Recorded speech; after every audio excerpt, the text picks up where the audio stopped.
traditionnelle affectation des crédits au collège, c'est plus de 5 millions d'euros pour leur fonctionnement.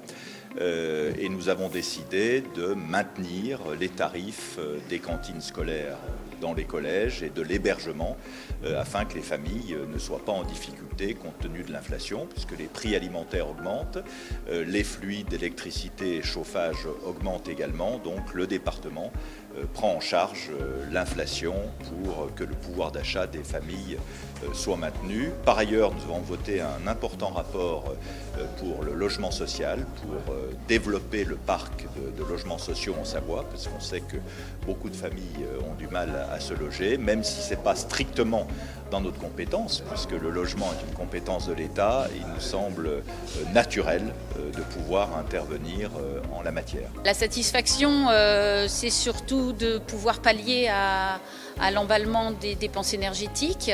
Le département, depuis 2018, avait déjà mis en place un fonds de solidarité, pas pour ce problème-là, mais simplement dans un vrai souci d'équité pour tous nos collégiens. Nous avons des collèges très disparates. Le plus récent que nous avons construit, c'est le collège d'Urvar, il y a 16 ans déjà. Un des plus anciens, c'est le collège Louise de Savoie, qui a été construit en 1889. Donc bien évidemment, on a des disparités de services, des disparités de confort dans nos collèges. Et dès 2018, on a eu cette volonté d'équité pour tous nos collégiens.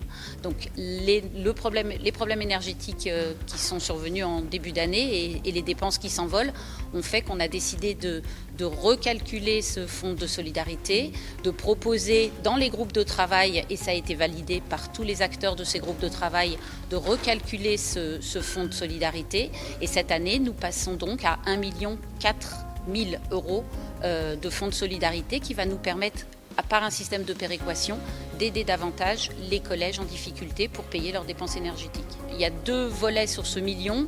Il va y avoir 500 000 euros qui vont être destinés à tous nos projets de reconstruction et d'amélioration des compétences du bilan énergétique de nos bâtiments, et 500 000 euros pour l'équipement des collèges et pour faire face à ces dépenses énergétiques, en effet.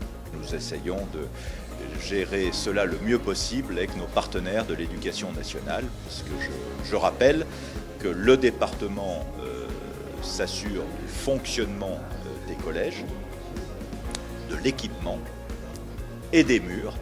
Ça, c'est le département qui finance, mais tout ce qui concerne la pédagogie, bien évidemment, et l'enseignement dépend de l'éducation nationale et donc de l'État, ce qui ne nous empêche pas d'avoir une politique volontariste. Par exemple, pour développer le sport, on emmène les collégiens au ski, l'hiver dans les stations, faire de l'aviron sur le lac d'Aiguebelette, et puis chaque année, à l'automne, on emmène les collégiens qui entrent en 6e faire une excursion avec des guides, des accompagnateurs en montagne pour qu'ils passent une nuit en refuge. Et c'est un formidable instrument de cohésion qui satisfait tout le monde.